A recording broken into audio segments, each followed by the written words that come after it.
Hello दोस्तों, स्वागत है आपका आपके अपने YouTube channel MPPSC exam centre में। आज हम आप लोगों के साथ में इंडियन पॉलिटी के अंतर्गत एक बड़ा ही अच्छा टॉपिक जिसका नाम है संविधान सभा, उसके बारे में इस वीडियो के माध्यम से डिस्कस करने वाले हैं। मेरा आपसे प्रॉमिस है, यह वीडियो देखने के पश्चात संविधान सभा से संबंधित सभी पुराने प्रश्न आप देखना, यहाँ से कोई भी क्वेश्चन आपका नहीं छूटने वाला है। यदि हम बात करें भारत की, तो याद रखना संपूर्ण विश्व के अंतर्गत यदि देखें तो किस देश का सबसे बड़ा लिखित संविधान है, तो वह देश है हमारा भारत। और यदि हम देखें तो सबसे बड़ा लोकतंत्र भी हमें देखने के लिए मिलता है हमारे अपने भारत का। यदि जनसंख्या के दृष्टिकोण से यदि बात करें तो संपूर्ण विश्व के अंतर्गत चीन के पश्चात भारत देश का दूसरा स्थान है। और यदि क्षेत्रफल के दृष्टिकोण से यदि हम देखें तो हमें अपना 7वां स्थान देखने के लिए मिलता है। इतना बड़ा देश है और हम यदि देखें तो सभी व्यवस्थाएं बराबर चलती है। इसका कारण क्या है? तो इसका कारण हमें देखने के लिए मिलता है हमारा अपना संविधान। हमारा अपना संविधान इतने अच्छे से बनाया गया है कि इसी को फॉलो करते हुए संपूर्ण हमारा देश कार्य करता है। संविधान की अनदेखी यहाँ तक यदि हम देखें तो केंद्र सरकार भी, और यदि चाहे तो कोई भी व्यक्ति हमारे संविधान की अनदेखी नहीं कर सकता। संविधान के विपरीत जाकर कोई कार्य नहीं कर सकता। इस प्रकार से इतना अच्छा संविधान हमें मिला हुआ है। बात करें तो आज बात कर रहे हैं संविधान सभा के बारे में। संविधान सभा यह जो शब्द है यह किसके द्वारा दिया गया है? सबसे पहली बार इस शब्द का विचार किसके द्वारा किया गया होगा? तो हेनरी मेन के द्वारा इस शब्द का विचार सबसे पहले लाया गया था। और इसी के पश्चात यदि हम देखें तो ऐसा कौन सा देश है जिसके द्वारा सबसे पहली बार संविधान सभा बनाई गई थी? तो बात है 1787 की। अमेरिका के द्वारा सबसे पहली बार संविधान सभा का गठन संपूर्ण विश्व में सबसे पहली बार किया गया था। जैसे मैंने आपसे कहा, सबसे बड़ा लिखित संविधान हमारे अपने देश भारत का है। एग्जाम में इस प्रकार का भी क्वेश्चन पूछा जाता है कि बताइए ऐसा कौन सा देश है जिसका संविधान लिखित नहीं है, अर्थात अलिखित संविधान किस देश का है? तो हमें देखने के लिए मिलता है ब्रिटेन। ब्रिटेन का जो संविधान है याद रखना वह लिखित नहीं है, मौखिक रूप से ही लोगों को वहां का संविधान याद है, उसके बारे में जानकारी दी गई है। यदि बात करें तो संविधान सभा की मांग, यह जो शब्द है संविधान सभा, इसकी मांग सबसे पहले भारत में किसके द्वारा की गई थी? तो बात है 1895 की। एक व्यक्ति है बाल गंगाधर तिलक, इनके द्वारा सबसे पहले भारत के लोगों के लिए एक संविधान सभा होना चाहिए ऐसी मांग की गई थी। और आप जानते हैं बाल गंगाधर तिलक के बारे में, 3 व्यक्ति थे, लाल बाल पाल। यह तीनों व्यक्ति यदि हम देखें जिस समय स्वतंत्रता संग्राम भारत में अपने परचम पर था, तो यह तीनों व्यक्ति हमें देखने के लिए मिलते हैं गरम दल से इनका संबंध था। बाल गंगाधर तिलक की यदि बात करें तो महाराष्ट्र के अंतर्गत गणेशोत्सव, उसके पश्चात शिवाजी उत्सव का जो प्रारंभ हमें देखने के लिए मिलता है, इन्हीं के प्रयासों के द्वारा महाराष्ट्र में सभी चीजें प्रारंभ हुई थी। यदि बात करें उसके पश्चात 1922 में महात्मा गांधी जी के द्वारा भी ऐसा कहा गया था कि भारत के लोगों के लिए संविधान सभा होना चाहिए। अगला क्वेश्चन जो है मोस्ट आईएमपी है, बताइए संपूर्ण भारत की ऐसी कौन सी पार्टी थी जिसके द्वारा सबसे पहली बार संविधान सभा की मांग भारत के लिए लोगों के लिए की गई? तो उस पार्टी का नाम है स्वराज स्वराज पार्टी 1924 में इस पार्टी के द्वारा यह मांग की गई थी। और हम जानते हैं 1885 के अंतर्गत भारतीय राष्ट्रीय कांग्रेस की स्थापना A.O. ह्यूम के द्वारा की गई थी। तभी से यदि हम देखें तो 2014 तक इस पार्टी का जो था झंडा संपूर्ण भारत में लहराया करता था। वह अलग बात है कि अभी इसकी जो पॉपुलैरिटी है एकदम कम हो चुकी है। तो भारतीय राष्ट्रीय कांग्रेस के द्वारा भी 1935 के अंतर्गत भारत के लोगों के लिए संविधान सभा की मांग की गई थी। यदि हम देखें तो उस समय जिस समय संविधान सभा का जो विचार हो रहा था, संविधान सभा का गठन किस मिशन के अंतर्गत किया गया है, तो याद रखना एक मिशन है जिसका नाम है कैबिनेट मिशन। तो इस कैबिनेट मिशन के द्वारा ही भारत के अंतर्गत हमें देखने के लिए मिलता है संविधान सभा का गठन किया जाता है। उस समय यदि हम देखें तो अंग्रेज हमारे यहाँ पर शासन किया करते थे। तो अंग्रेजों के द्वारा ही एक मिशन भेजा जाता है जिसका नाम है कैबिनेट मिशन। इस कैबिनेट मिशन को भारत में कब आया, यह क्वेश्चन भी आता है। तो 24 मार्च 1946 को यह मिशन भारत आया था। इसके अंतर्गत हमें कुल 3 सदस्य देखने के लिए मिलते हैं। इसके जो अध्यक्ष है उनका नाम याद रखना पेंथिक लॉरेंस साहब। इस हम देखें यह जो कैबिनेट था इसके अध्यक्ष हुआ करते थे और 2 अन्य सदस्य हुआ करते थे, सर स्टेफोर्ड क्रिप्स और एवी अलेक्जेंडर साहब। तो यह तीनों मिलकर इस हम यदि देखें इस मिशन के अंतर्गत भारत आते हैं और भारत के लोगों के लिए संविधान सभा किस प्रकार से बने इस पर विचार विमर्श करते हैं। और यह तो आते हैं कब, मार्च में आए। उसके पश्चात जुलाई के अंतर्गत संविधान सभा का जो निर्माण है वह प्रारंभ हो जाता है। तब याद रखना हम यदि देखें 1947 के आसपास यदि भारत की जनसंख्या यदि हम देखें तो 40 करोड़ हुआ करती थी। उस समय ऐसा निर्णय लिया जाता है कैबिनेट मिशन के द्वारा कि 10 लाख लोगों पर एक सीट रिजर्व की जाएंगी। अर्थात यदि देखें तो 40 करोड़ लोगों पर 400 सीटें होना चाहिए थी। उसके इर्द गिर्द ही हमें आंकड़ा देखने के लिए मिलता है 389 सीटों का। तो 389 सदस्य संविधान सभा के अंतर्गत हमें देखने के लिए मिलते हैं। किंतु याद रखना बड़ा ही महत्वपूर्ण हो जाता है, यही से क्वेश्चन एग्जाम में पूछ लिए जाते हैं। उस समय हम जानते हैं कि अंग्रेजों का शासन होता है। अंग्रेज यदि देखें तो अंग्रेजों के कुछ प्रांत बने हुए थे जो ब्रिटिश भारत के नाम से जाने जाते थे। वहां से कितने सदस्य चुने जाते हैं, तो ऐसा निर्णय लिया जाता है कि यहां से जो सदस्य लिए जाएंगे 292 लिए जाएंगे। और यदि वर्तमान में देखें तो आप लोगों को भारत में केंद्र शासित प्रदेश भी देखने के लिए मिलते हैं। उस समय जो प्रदेश हुआ करते थे जिनका नाम हुआ करता था कमिश्नरी क्षेत्र, वहां से 4 लोगों को लिया जाता है। कमिश्नरी क्षेत्रों को किस प्रकार से आप आसानी से याद कर सकते हो, यह देखिए। ABCD आपको पता है तो ए जो दर्शाता है अजमेर को दर्शाता है। अजमेर मारवाड़ वाला जो एरिया है वह कमिश्नरी क्षेत्र हुआ करता था। जो बी है वह बलूचिस्तान को दर्शाता है। जो सी है वह कुर्ग को दर्शाता है। कुर्ग की यदि वर्तमान में बात करें तो यह कुर्ग कर्नाटक में आता है। और जो डी है वह दिल्ली को दर्शाता है। तो इस प्रकार से 292 सदस्य ब्रिटिश भारत से और जो 4 सदस्य है वह लिए जाते हैं कमिश्नरी क्षेत्रों से।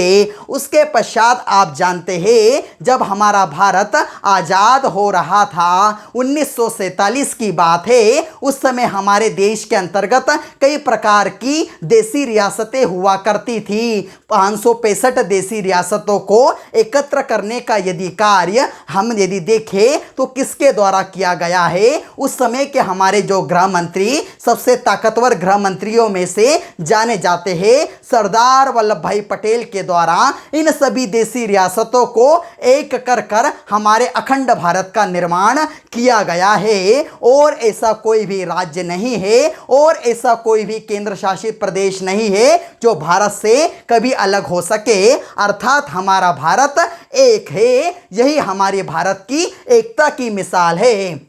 यदि हम देखें तो उसके अंतर्गत जो देसी रियासतें हुआ करती थी, वहां से ऐसा निर्णय लिया जाता है कि यहाँ से 93 सदस्यों को, देखिए कितना है 93, यहाँ पर है 292, एक ही तो जोड़ना है, 92 में एक जोड़ लो, 93 सदस्य लिए जाते हैं देसी रियासतों से। अर्थात यदि हम देखें तो इन दोनों को जोड़ के यदि देखें तो 292 प्लस 4 296 और 93 को यदि जोड़ लो तो 389 सदस्य हमें देखने के लिए मिलते हैं, जो संविधान सभा के लिए इनका चयन किया जाना होता है। और यदि हम देखें तो इसके अंतर्गत हमें कुल कितनी महिलाएं देखने के लिए मिलती है? जब संविधान सभा का जब चुनाव होना प्रारंभ हो जाते हैं तो इस संविधान सभा के अंतर्गत हमें 15 महिलाएं देखने के लिए मिलती है। किंतु याद रखना, कुछ समय बाद जैसे ही हम आगे बढ़ते हैं, हमारा संविधान प्रक्रिया आगे बढ़ती है, इन महिलाओं के द्वारा क्या किया जाता है? कुछ महिलाएं स्वयं व्यक्तिगत रूप से इस्तीफा देती है तो कुछ महिलाओं की आकस्मिक मृत्यु हो जाती है। यदि बात करें तो एग्जाम के अंतर्गत आपको ऑप्शन 12 महिलाएं भी देखने के लिए मिल सकती है। तो आपका जो आंसर होना चाहिए वह किसके अकॉर्डिंग होना चाहिए? ऑप्शन के अकॉर्डिंग होना चाहिए। इन 15 महिलाओं की यदि बात करें तो उसके अंतर्गत हमें देखने के लिए मिलती है बेगम एजाज रसूल। याद रखना, एकमात्र मुस्लिम महिला जो संविधान सभा की महिला सदस्य बनती है, जिनका नाम है बेगम एजाज रसूल, हमें देखने के लिए मिलती है। यदि बात करें तो उसके अंतर्गत हमें दलित महिलाएं भी देखने के लिए मिलती है। इस प्रकार से बड़े ही अच्छे से संविधान सभा का निर्माण किया जाता है। यदि बात करें तो किस प्रकार से यह जब संविधान सभा की सीटों का बंटवारा किया गया, उसके पश्चात इलेक्शन होते हैं इन सभी प्रांतों के अंतर्गत।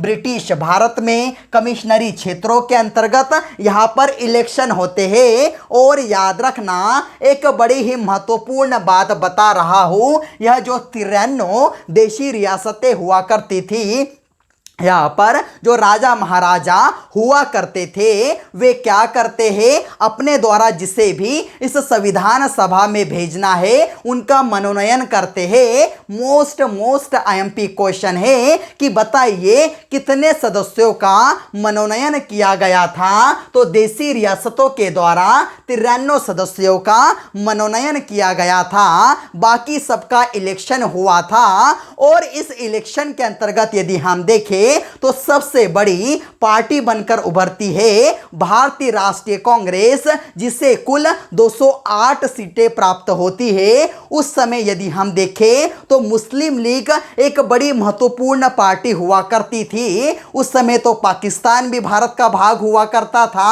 और यदि देखें जो बांग्लादेश है, पहले पूर्वी पाकिस्तान के नाम से जाना जाता था, वह भी भारत का भाग हुआ करता था। तो इसके अंतर्गत यदि हम देखें तो जो मुस्लिम लीग है उसे 73 सीट्स प्राप्त होती है। जो निर्दलीय उम्मीदवार है वह कुल 8 उम्मीदवार जीतकर आते हैं। और अन्य छोटी पार्टियों की यदि बात करें तो 7 कुल सदस्य हमें देखने के लिए मिलते हैं। इन सभी सदस्यों को यदि आप जोड़ दोगे तो आपको देखने के लिए मिलेंगे 292 प्लस 4 296 सदस्य आपको देखने के लिए मिलेंगे। इन्हीं का क्या होता है? निर्वाचन होता है। बाकी यह सदस्य क्या होते हैं?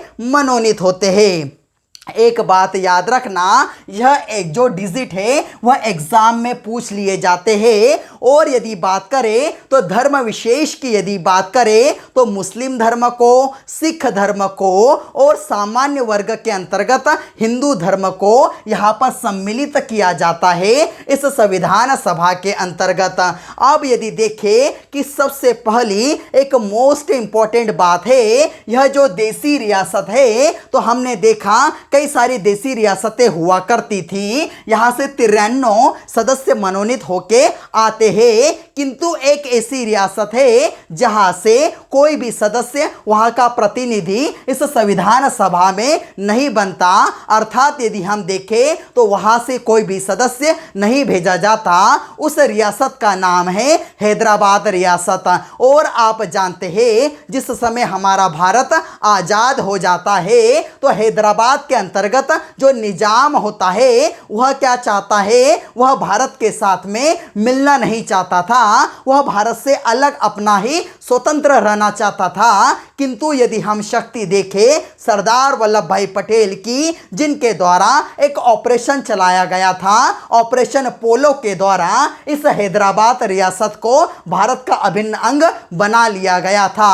और यदि हम देखें तो संपूर्ण जम्मू कश्मीर ही क्या, संपूर्ण पाकिस्तान भारत का अभिन्न अंग हमें देखने के लिए मिलता है। बांग्लादेश को भी उसमें शामिल कर लो। यदि देखें कि इसकी सबसे पहली बैठक कब होती है, जैसा इलेक्शन हो गया, सभी लोगों को अपनी अपनी सीटें मिल गई, तो इसका सबसे पहली बैठक हमें देखने के लिए मिलती है 9 दिसंबर 1946 के अंतर्गत सबसे पहली इसकी बैठक देखने के लिए मिलती है हमारे देश की राजधानी नई दिल्ली के अंतर्गत। नई दिल्ली में होता क्या है, एक काउंसिल ऑफ चेंबर पुस्तकालय भवन है, वहां पर इन सभी लोगों की मीटिंग होती है। किंतु इसके अंतर्गत जब पहली मीटिंग होती है तो केवल 207 सदस्य ही आते हैं, जिसके अंतर्गत यदि देखें तो 15 महिलाओं में से 9 महिलाएं ही इस बैठक में भाग लेती है। ऐसा हुआ क्यों, हमने यदि देखा तो यहाँ पर कुल 389 सदस्य हैं, किंतु भाग कितने ले रहे हैं, 207 सदस्य ही भाग लेते हैं। उस समय यदि देखें यह देसी रियासतें जो थी वह अभी उन्होंने कोई मूड नहीं बनाया था कि उन्हें स्वतंत्र रूप से रहना है या भारत के साथ में मिलना है। उसके पश्चात यदि देखें यह जो मुस्लिम लीग है यह भी कॉन्फिडेंट नहीं था। मुस्लिम लीग तो शुरू से ही चाह रहा था कि उन्हें एक अलग देश बनाकर दे दिया जाए, जिसकी जो पाकिस्तान की मांग है वह शुरू से ही कर रहे थे। इसलिए जब पहली बैठक होती है तो कुल 207 सदस्य ही इस बैठक में भाग लेते हैं। और याद रखना, जैसे कि हम जानते हैं पहली बैठक जब होती है तो उसके अध्यक्ष किसे चुना जाता है, तो डॉक्टर सच्चिदानंद सिन्हा जी को इसका अंतर्गत देखे संविधान सभा का अध्यक्ष चुना जाता है।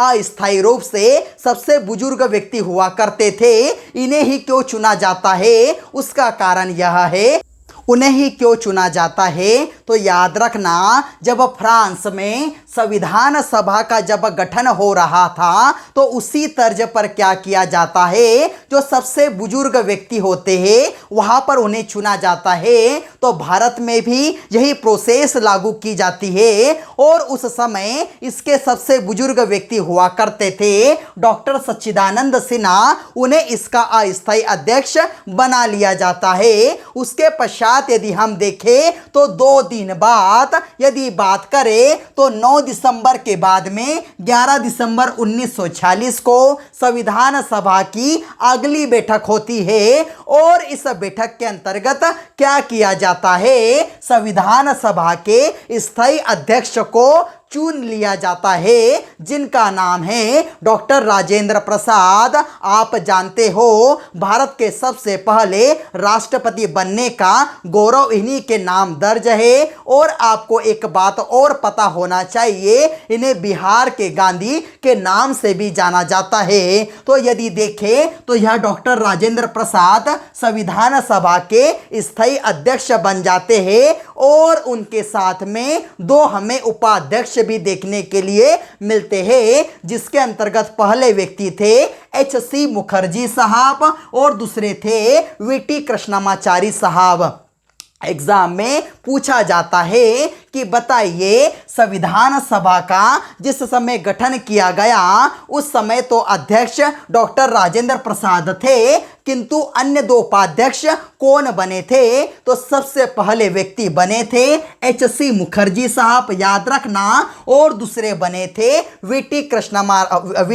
कृष्णमाचारी साहब। इस प्रकार से यह प्रोसेस जो है आगे बढ़ती है। 9 दिसंबर 1946 को पहली बैठक हुई, उसके 2 दिन बाद 11 दिसंबर 1946 को हुई, और उसके 2 दिन बाद यदि बात करें तो 13 दिसंबर 1946 को संविधान सभा की तीसरी बैठक होती है। और यह बैठक बड़ी ही महत्वपूर्ण है, क्योंकि इसी बैठक के अंतर्गत क्या किया जाता है, उस हम यदि देखें हमारे भारत के जो पहले प्रधानमंत्री बनते हैं पंडित जवाहरलाल नेहरू जी के द्वारा, तो इस संविधान की तीसरी बैठक में इनके द्वारा उद्देश्य प्रस्ताव पेश किया जाता है। याद रखना, एग्जाम में पूछा जाता है कि पंडित जवाहरलाल नेहरू जी के द्वारा संविधान सभा की कौन सी बैठक में उद्देश्य प्रस्ताव पेश किया गया था? तो तीसरी बैठक में, तारीख थी 13 दिसंबर 1946 को। और यदि देखें यह जो उद्देश्य प्रस्ताव है, आज की यदि हम देखें भारत का जो संविधान है उसकी जो प्रस्तावना है उसी का आधार हमें लगभग उसी के समान हमें यह उद्देश्य प्रस्ताव हमारे प्रस्तावना में देखने के लिए मिलते हैं। उसके पश्चात यदि हम आगे बढ़े तो एक तारीख आती है। यह उद्देश्य प्रस्ताव कौन थे?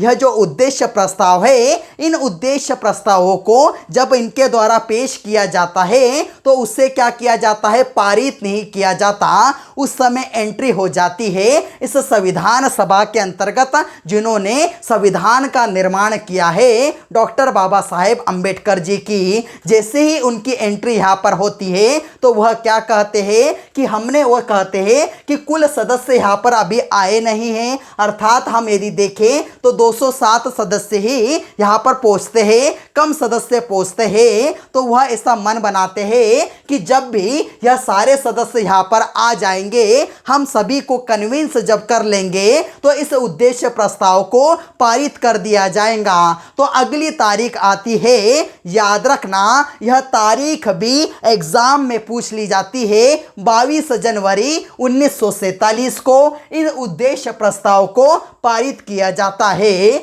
और एक महत्वपूर्ण क्वेश्चन आ जाता है, भारत का जो राष्ट्रीय ध्वज है तिरंगा, उसे कब स्वीकार किया जाता है? तो 22 जुलाई 1947 को इसे स्वीकार कर लिया जाता है। और आगे देखना कि बड़ा ही महत्वपूर्ण टॉपिक हो जाता है। जैसे ही डॉक्टर अंबेडकर साहब यहाँ पर आ जाते हैं तो होता क्या है, उन्हें क्या किया जाता है, इस संविधान के निर्माण का जिम्मा सौंप दिया जाता है। और याद रखना, डॉक्टर अंबेडकर साहब कहाँ से चुनकर आए थे? तो डॉक्टर अंबेडकर साहब उस समय जो पूर्वी बंगाल हुआ करता था, वर्तमान का जो बांग्लादेश है, वहां से चुनकर आए थे। और याद रखना, किसके सहयोग से चुनकर आए थे? तो जो मुस्लिम लीग है, मुस्लिम लीग के द्वारा डॉक्टर अंबेडकर साहब की मदद की जाती है। और वहां की हम यदि देखें उस एरिया से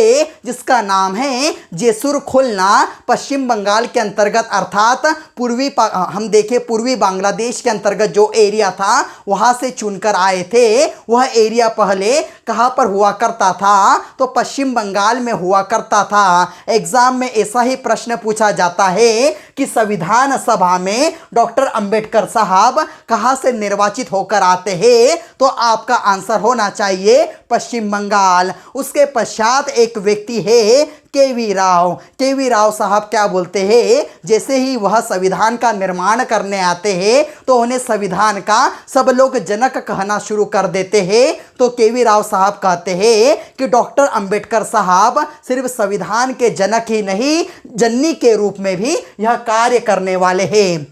यह बात केवी राव साहब कहते हैं। उसके पश्चात क्या होता है, जैसे ही हम देखें कि भारत से जो पाकिस्तान है अलग एक देश बन जाता है, और जो हम देखें जो पूर्वी जो बांग्लादेश है अर्थात पूर्वी यदि बात करें पाकिस्तान जो कहलाता था वह किस में चला जाता है, पाकिस्तान के साथ चला जाता है वह वाला पोर्शन। तो वहाँ पर जो सीट होती है वहाँ से सीट खाली हो जाती है, और डॉक्टर जो अंबेडकर साहब है उनके पास में क्या होता है, किसी के भी वह सदस्य नहीं रहते, अर्थात वह संविधान सभा के सदस्य नहीं रहते। इस बात से क्या होते हैं, एक व्यक्ति है जिनका नाम है हमें देखने के लिए मिलता है बी.एन. राव साहब। बड़े ही अच्छे व्यक्ति थे। संपूर्ण संविधान के निर्माण में इनके द्वारा क्या किया जाता है, निःशुल्क रूप से सेवाएं दी जाती है, और इनके द्वारा ऐसा कहा जाता है डॉक्टर राजेंद्र प्रसाद को जो संविधान सभा के जो अध्यक्ष है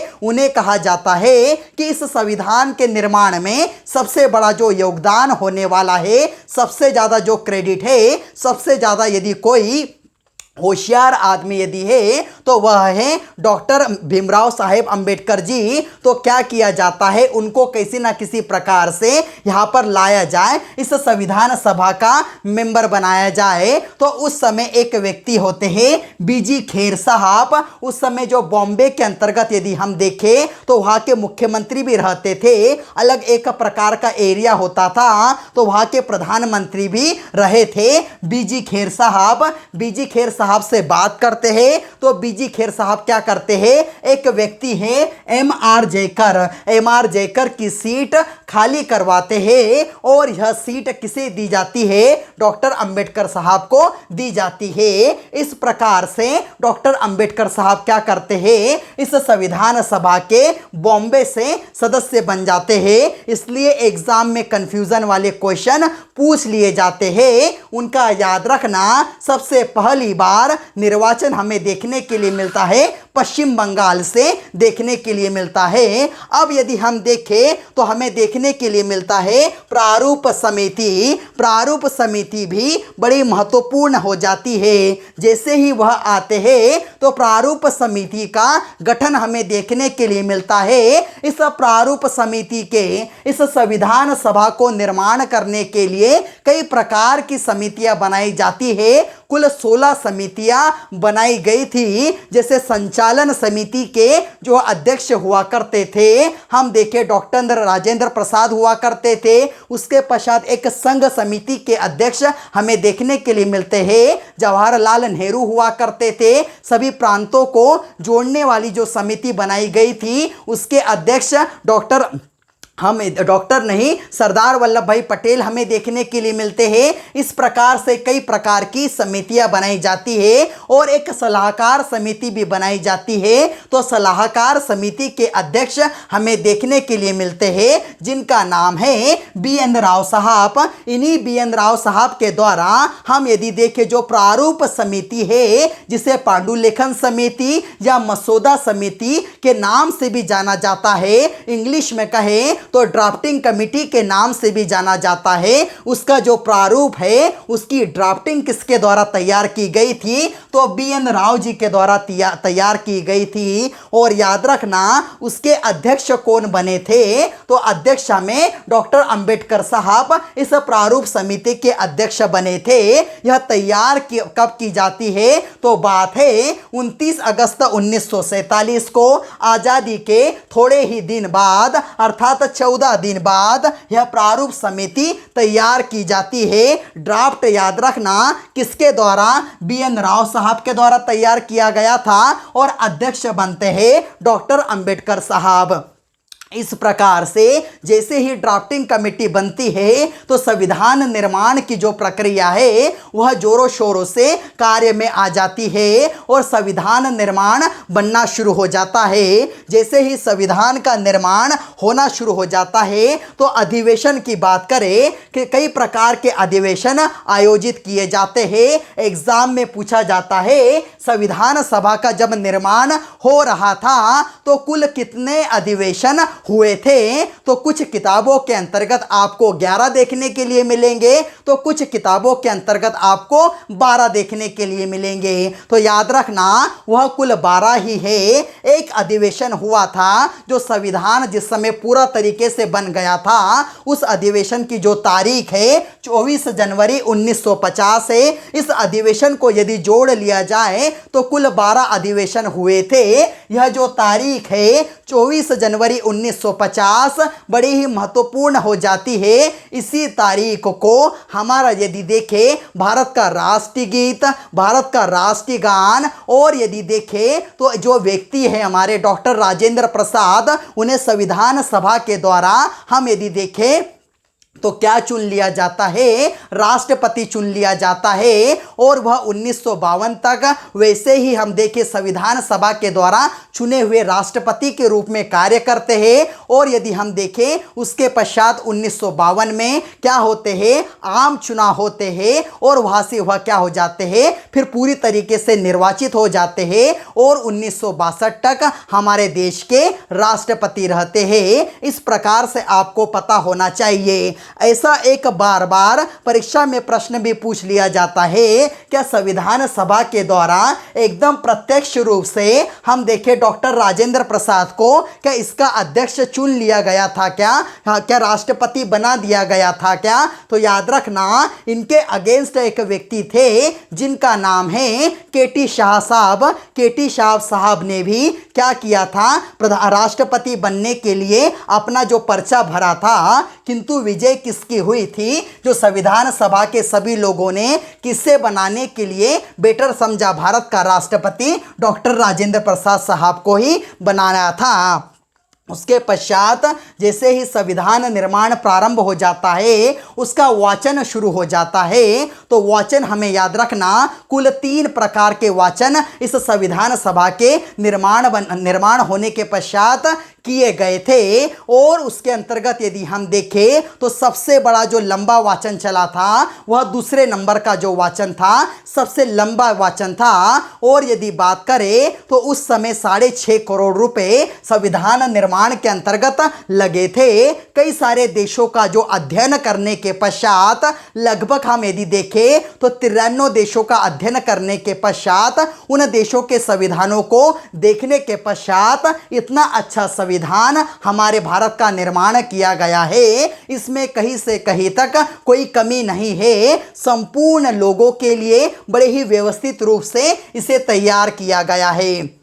यदि देखें तो इसे लागू कब किया गया, तो याद रखना आंशिक रूप से भारत का जो संविधान है वह लागू किया गया था 26 नवंबर 1949 को। इस दिन किस प्रकार से लागू किया गया था, तो याद रखना उस समय केवल 15 अनुच्छेदों को लागू किया गया था। और कुछ उसके अंतर्गत हम देखें तो हमें कुछ कई सारे बड़े ही महत्वपूर्ण क्वेश्चन यहाँ से भी देखने के लिए मिलते हैं। तो इसके अंतर्गत जो अनुच्छेद हुआ करते थे उसमें नागरिकता से संबंधित, राष्ट्रपति महोदय के जो जितने भी निर्वाचन से संबंधित आर्टिकल, और देखें जो निर्वाचन आयोग है उससे संबंधित सभी प्रकार के अनुच्छेदों को लागू किया गया था। यह भी एग्जाम में पूछ लिया जाता है। यह जो संविधान सभा के द्वारा जो संविधान निर्माण किया गया उसका प्रतीक चिन्ह क्या था, तो याद रखना उसका प्रतीक चिन्ह हमें हाथी देखने के लिए मिलता है। और यदि वर्तमान में बात करें तो जो संविधान सभा के द्वारा जो संविधान का निर्माण किया गया है उसकी जो मूल प्रति है वह यदि हम देखें तो हीलियम गैस के अंतर्गत रखी गई है। उसके पश्चात एक और क्वेश्चन बनता है कि जिस समय संविधान का पूरी तरीके से निर्माण हो गया, जिस समय वहाँ पर हस्ताक्षर करने की बात आई, तो हमने देखा भारत से अलग देश कौन सा बन गया, पाकिस्तान बन गया। तो सीटें जो थी 389 से घटकर 299 बची थी, और 299 लोगों में से ही 284 लोग उस समय वहाँ पर उपस्थित थे, और उनके द्वारा भारत के इस संविधान पर हस्ताक्षर किए गए हैं। एक बड़ा ही महत्वपूर्ण प्रश्न हमें देखने के लिए मिलता है कि हमारे भारत के कुल इस संविधान पर कुल कितने दिन बहस हुई थी, तो याद रखना 114 दिन हमारे इस भारत के संविधान पर बहस हुई थी। 2 वर्ष 11 माह और 18 दिन में हमारे भारत का यह सबसे अच्छा संविधान बनकर तैयार हुआ है। और इसे लिखा किसने है? जितना भी जो मूल संविधान है किसके द्वारा लिखा गया है? तो प्रेम बिहारी नारायण रायजादा साहब के द्वारा लिखा गया है। निःशुल्क रूप से बिना किसी फीस के इनके द्वारा देश में सेवा करते हुए यह संविधान लिखा गया है।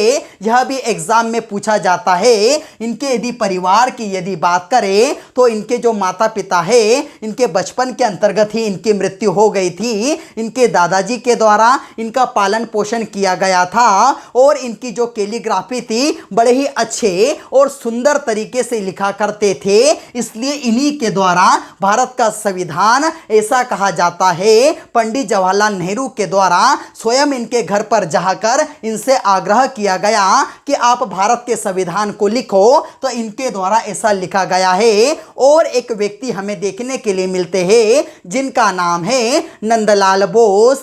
नंदलाल बोस जी के द्वारा जो संविधान तो इनके द्वारा लिख दिया गया, उसके आजू बाजू जो सौंदर्यीकरण का जो कार्य है, अच्छे अच्छे जो चित्र लगाने का जो कार्य है, किसके द्वारा किया गया था? नंदलाल बोस जी के द्वारा किया गया था। और इनके एक शिष्य है राम मनोहर सिन्हा जी। राम मनोहर सिन्हा जी जो है यह इन्हीं के शिष्य हुआ करते थे नंदलाल बोस जी के। तो इन्हें क्या करते हैं, जो हमारी जो प्रस्तावना है, प्रस्तावना को सुंदर बनाने के लिए उसमें सौंदर्यीकरण का कार्य जो किया गया था राम मनोहर सिन्हा के द्वारा किया गया था। याद रखना, इस प्रकार से यदि हम देखें तो वर्तमान के अंतर्गत यदि भारत के संविधान की यदि बात करें तो सबसे बड़ा लिखित संविधान हमारे भारत का संविधान है। और सबसे बड़ा महत्वपूर्ण संविधान हमें देखने के लिए मिलता है। यदि बात करें तो संविधान के निर्माण के अंतर्गत कई प्रकार के देशों की हमने सहायता ली है।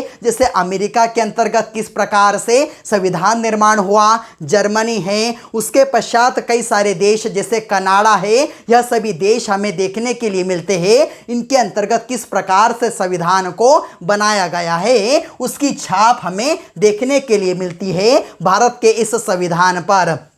तो यह थी संपूर्ण जानकारी संविधान सभा के बारे में, उसके निर्माण के बारे में। मुझे उम्मीद है आपको यह टॉपिक पसंद आया होगा।